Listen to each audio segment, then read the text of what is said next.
안녕하세요. 수학의 아침 학생 여러분. 그동안 코로나 바이러스 때문에 오랜 시간 동안 우리가 만나지 못했었는데 이런 영상으로 만나게 되어 매우 반갑습니다. 자, 우리가 오늘 배우게 될 단어는 집합이라는 그 단어명을 가지고 있는 단어인데 수학 그 단계의 제일 첫 단원이라고 볼 수 있는 단원이죠. 자, 어떤 것들을 집합이라고 볼 수 있는지 한번 알아봅시다. 자, 집합이라는 건 우리가 흔히들 생각할 수 있는 쉬운 방법은 그냥 모여있는 것들은 다 집합이라고 생각하기 마련이죠. 그런데 수학적인 의미에서의 집합이라는 것은 일단 명백한 조건이 필요하고요. 그리고 그 조건에 맞는 대상이 필요한 것이 바로 집합이라는 것입니다. 자, 조건이 필요하고요. 조건에 맞는 대상의 모임이 바로 집합이 되겠죠. 자, 이런 집합에는 어떤 것들이 있는지 한번 생각해 봅시다. 이거 조건이 굉장히 중요해요. 가령 뭐 예를 들면 공부 잘하는 학생들의 모임이라고 하면 기준 자체가 좀 모호하죠. 나도 잘한다? 너도 잘하네? 다 모임이 될 수 있고 집합이 될 수 있어요. 그러나 수학적인 의미에서의 그 집합이라는 것은 그런 모호함을 파괴하는 것이 수학적인 의미에서의 집합이라고 볼 수 있어요. 뭐 가령 예를 들면 여기 이제 꾸며주는 말이 하나가 더 들어간다고 하면 이건 집합이 가능하겠죠. 가령 예를 들면 공부를 제일 잘하는 학생들의 모임이라는 제일 잘하는 꾸며주는 말이 들어간다고 하면 이때는 명백한 기준이 돼서 이때는 집합이라고 우리가 표현할 수가 있어요. 각 학교의 전교 1등들을 다 모아놓으면 제일 공부 잘하는 학생들의 모임이라고 우리가 표현할 수 있겠죠.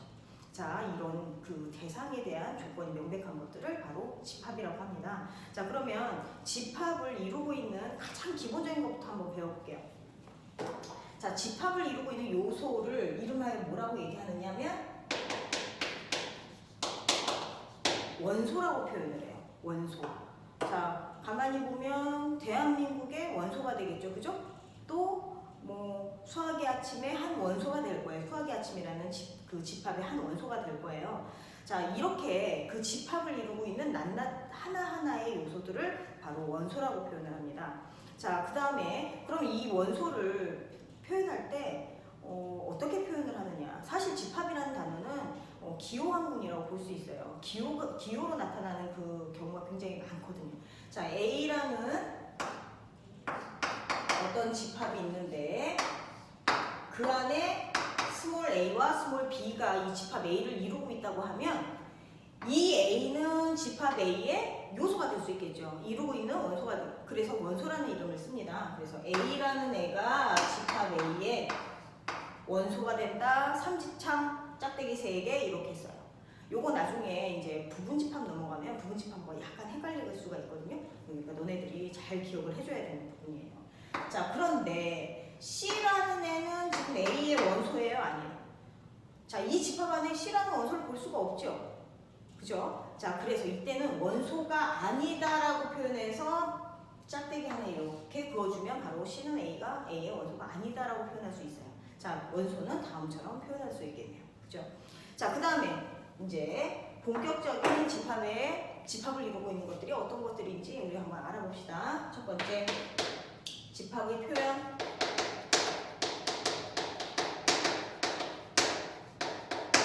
집합을 표현하는 방법에는 총 3가지가 있어요. 첫 번째는 다 생소한 단어들일 텐데 잘 한번 들어봅시다. 첫 번째는 원소 나열법이에요. 원소 나열법. 자, 이거는 단어만 봐도 어떤 내용인지 알겠죠? 원소를 일일이 다 나열해 주는 거. 지금 선생님 위에서 예를 들어준 집합 A라는 것이 뭐 스몰 a와 스몰 b라는 원소를 가지고 있다라고 되어 있는 이렇게 일일이 나열하는 것을 원소 나열법이라고 합니다. 예를 들면 뭐 A라는 집합에 2, 4, 6, 8 이런 식으로 일일이 원소들을 쭉 열거해 주는 것을 원소 나열법이라고 하고요. 자, 그 다음에 조건 제시법이 있어요. 조건 제시법. 자, 요 조건 제시법은 굉장히 너네들이 생소할 거예요. 이 부분은. 자, 그리고 이 조건 제시법에는 이 부분은 좀 우리가 앞으로 잘 익혀둬야 될 필요성이 있는 것이 앞으로 나오는 문제들이 이런 조건, 함수나 뭐 이런 파트에서 이런 조건 제시법을 이용해 가지고 그 문제를 설명하는 경우가 많아요. 자, 그럼 그럼 조건제시법은 어떻게 나타내는지 우리 한번 알아봅시다. 조건제시법은 자, A라는 집합은 위의 원소들을 가지고 조건을 만들어 볼 거예요. X가 X는 매우 생소하죠. 자, 앞에 있는 얘는 이 원소를, 이 집합을 이루고 있는 원소를 의미해요. 그리고 뒤에 X는이라고 되어 있죠. 그러면 이 원소를 만들려면 이런 조건에 맞춰줘야 된다라는 식에 대한 설명인 거예요. 자, 그러면 위에 있는 2, 4, 6, 8 가만히 보니까 뭐예요?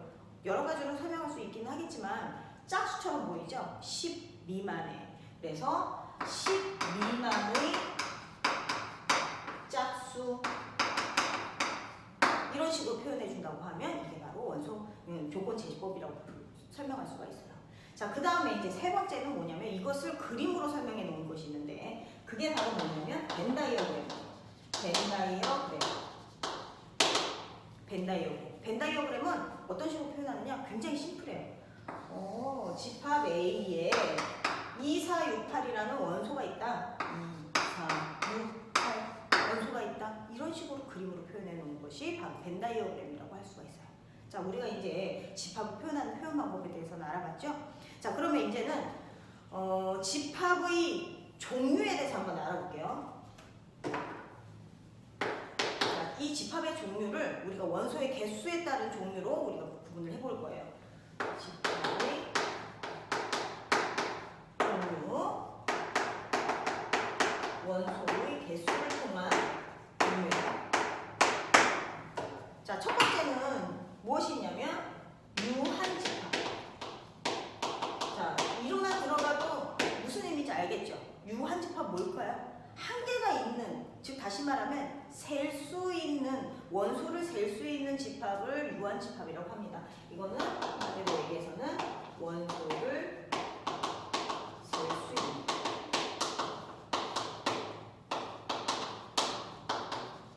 자, 그리고 유한 집합이 나왔으니까 뭐가 나오겠어요? 무한 집합이 나오겠죠? 무한 집합.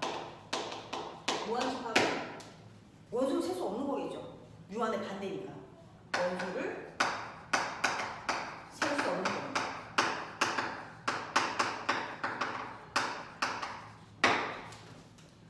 자, 가령 예를 들면 유한 집합의 예로는 뭐 이런 것들이 있을 수가 있어요.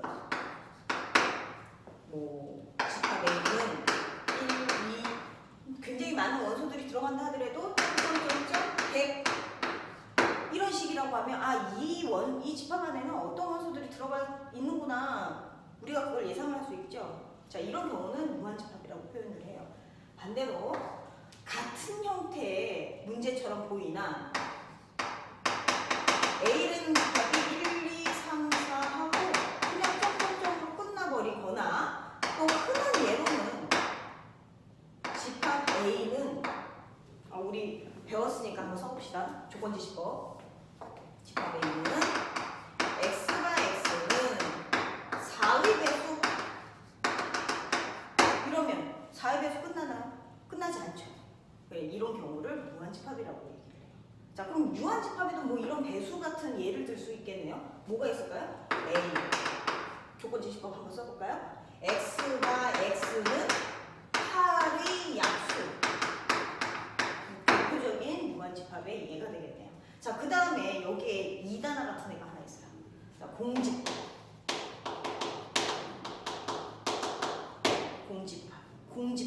뭐가 공일까요? 빌공자를 써서 원소가 하나도 없는 경우를 공집합이라고 얘기를 해요. 얘를 표시하는 그 기호가 있겠죠? 그 공집합은 동그라미에 작게 하는 그러면 이게 바로 공집합 표시예요. 자, 이 공집합인데 굳이 구분을 하자고 하면 이 공집합은 유한집합에 들어갈까요? 무한집합에 들어갈까요? 이 공집합은 유한집합에 들어가요. 이유가 왜 그러냐면 아까 유한집합의 정의가 뭐였어요? 원소를 셀 수 있는 집합이 유한집합이었죠? 공집합, 일단 원소가 있는지 없는지 판단을 할 수 있기 때문에 공집합은 유한집합 안으로 들어간다. 그 정도는 너네가 생각을 해주면 될 거예요. 자, 그러면 집합의 종류, 원소의 개수에 대해서 쭉 알아봤는데 이제 그 집합 안에 들어있는 원소들이 몇 개인지를 알아내는 뭐 기호도 우리가 한번 배워봐야 되겠죠. 예를 들면 집합 A에 1, 2, 3, 4라는 원소가 있어요. 이 집합 1, 2, 3, 4 원소 1, 2, 3, 4를 가지고 집합 A에 들어있는 원소의 개수가 몇 개냐 이렇게 물어본다고 하면 우리가 어떤 식으로 표기를 하느냐? 굉장히 간단해요. NA라고 표현합니다. 여기서의 N이라는 것은 뭐 영어로 개수를 의미하는 넘버 머리 글자예요. 그러면 사실상 굉장히 간단해 보이는 식이지만 이 안에는 긴 문장이 포함되어 있다는 얘기예요. A라는 집합의 원소의 개수가 몇 개냐? 그러면 1, 2, 3, 4라고 대답하면 안 되겠죠. 몇 개냐고 물어봤으니까 개수를 얘기를 해줘야 되겠죠. 그래서 1, 2, 3, 4에 해당하는 개수에 해당하는 4를 쓰면 원소의 개수가 나오게 된다는 얘기인 거예요. 자, 이렇게 해서 유한 집합의 원소의 개수에 대해서 한번 알아봤고, 자, 그러면 만약에 추가로 공집합이라는 것의 원소의 개수가 몇 개냐고 물어보면 이것에 대해서 뭐라고 대답할까요? 공집합은 원소가 하나도 없는 것이기 때문에 0이라고 써주면 되겠죠. 이어서 이제 오늘 우리 추가로 배울 부분에 대해서는 집합을 이루고 있는 원소뿐만이 아니라 집합 안에 포함되어진 작은 집합들에 대해서도 배우게 될 거예요. 자, 그 집합들 이름하여 부분집합이라고 우리가 부르는데, 이 부분집합은 어떤 의미로 우리가 이해를 해주면 좋으냐면, 가령 예를 들어 어떤 반이 있는데, 예를 들어 우리 반을 한번 생각해 봅시다. 우리 반을 이루고 있는 학생들 중에 뭐 이씨성을 가진 학생, 최씨성을 가진 학생들도 있을 테고, 또 혹은 안경을 낀 학생, 안경을 끼지 않은 학생, 이런 식으로 그룹들을 나눌 수가 있어요. 요 작은 소그룹들이 어떻게 보면 우리 반을 이루고 있는 작은 집합들이라고 보는 거죠. 즉 다시 말해서 우리 반을 이루고 있는 작은 소그룹들을 이름하여 부분집합으로 부른다. 이렇게 우리가 이해를 해주면 될 것이고, 수학적인 의미에서 부분집합은 원소의 개수를 가지고 부분집합을 정의를 내려요. 자, 그럼 우리가 부분집합에 대해서 먼저 한번 알아봅시다.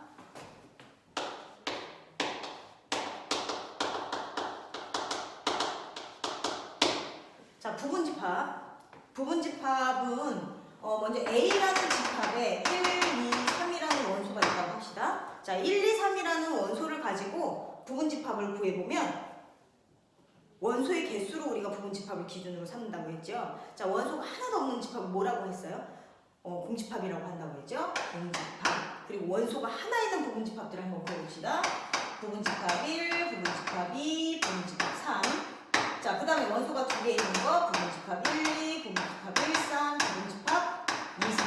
그리고 원소가 세 개인 부분집합 1, 2, 3 이렇게 있어요. 자, 얘네들을 다 이름하여 부분집합이라고 해요. 원소의 개수, 공집합부터 시작해서 1, 2, 3 자기 자신으로 끝나네요. 굉장히 중요한 포인트가 하나 나왔네요. 부분집합은 무엇으로 시작해서 무엇으로 끝난다? 공집합으로 시작해서 자기 자신으로 끝난다.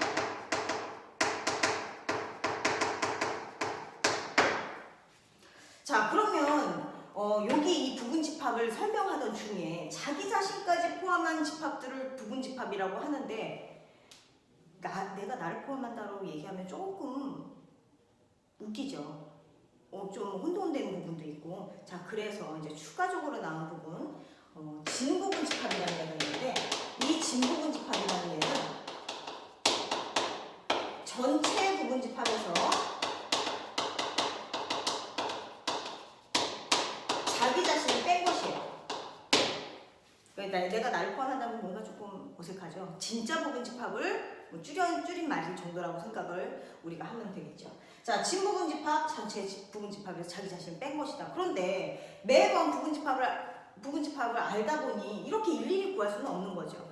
이 집합 A 같은 경우는 원소가 1, 2, 3이기 때문에 우리가 일일이 구할 수가 있었지만, 만약에 원소가 10개인 집합의 부분집합을 구하라고 하면 참 많이 힘들겠죠. 개수만 필요한 경우가 거의 대부분이기 때문에 부분집합을 이렇게 일일이 구할 필요는 없어요. 자, 그러면 우리가 이 부분집합 제대로 구했는지, 혹은 부분집합의 개수만 필요할 때는 어떻게 해야 되느냐? 그때는 부분집합의 개수를 구하는 공식이 있어요. 자, 부분집합의 개수를 구하는 공식은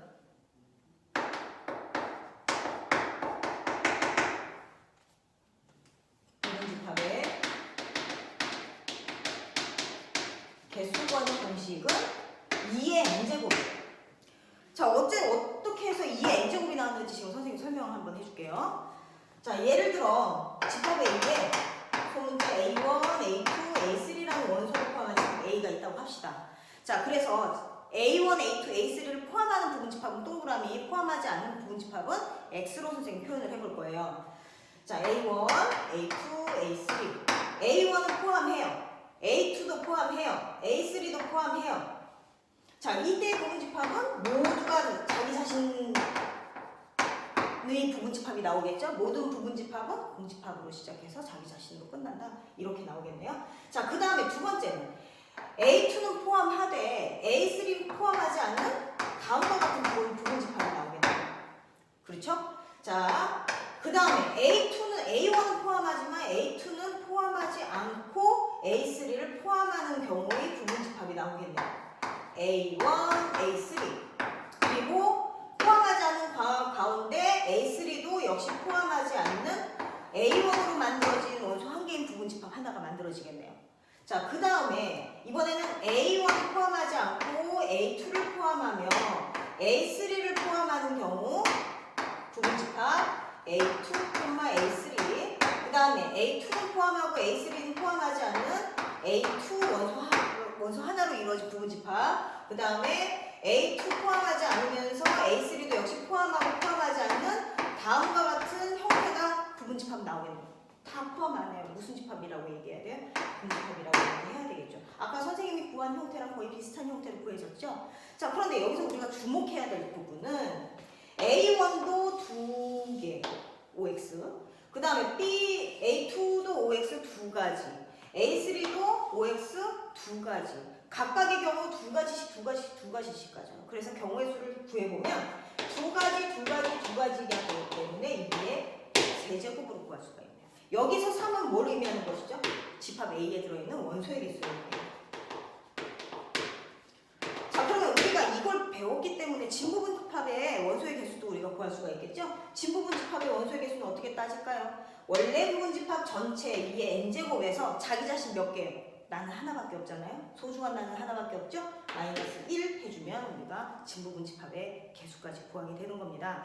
자, 그런데 여기서 이제 진짜 중요한 부분은 지금부터 선생님이 할 부분인데 반드시 포함하는 부분집합에 대한 얘기예요. 반드시 포함하는 부분집합.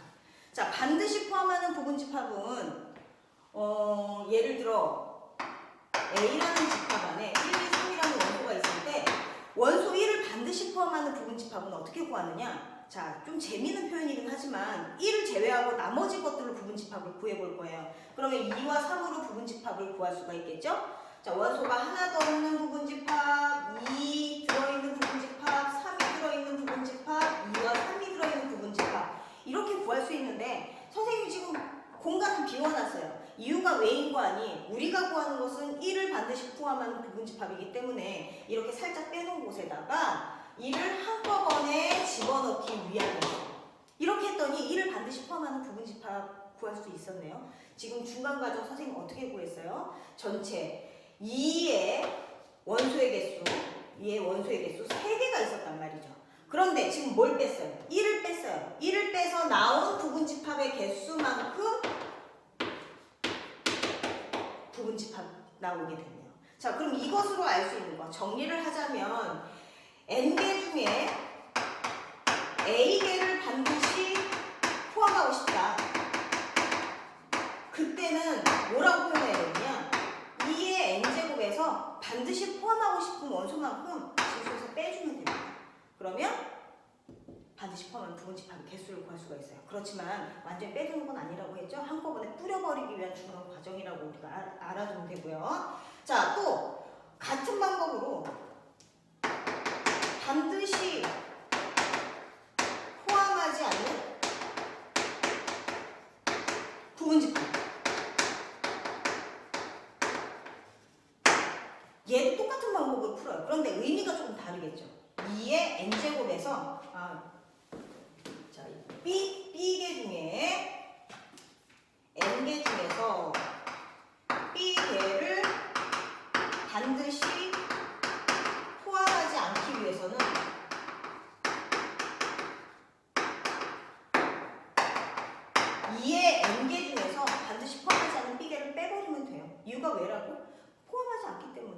위에 거랑 밑에 거랑 구하는 방법은 같지만 의미는 다르다. 왜? 얘는 한꺼번에 다 집어넣기 위함이고 얘는 다 버려버리기 위한 과정 정도라고 우리가 생각해 주면 됩니다.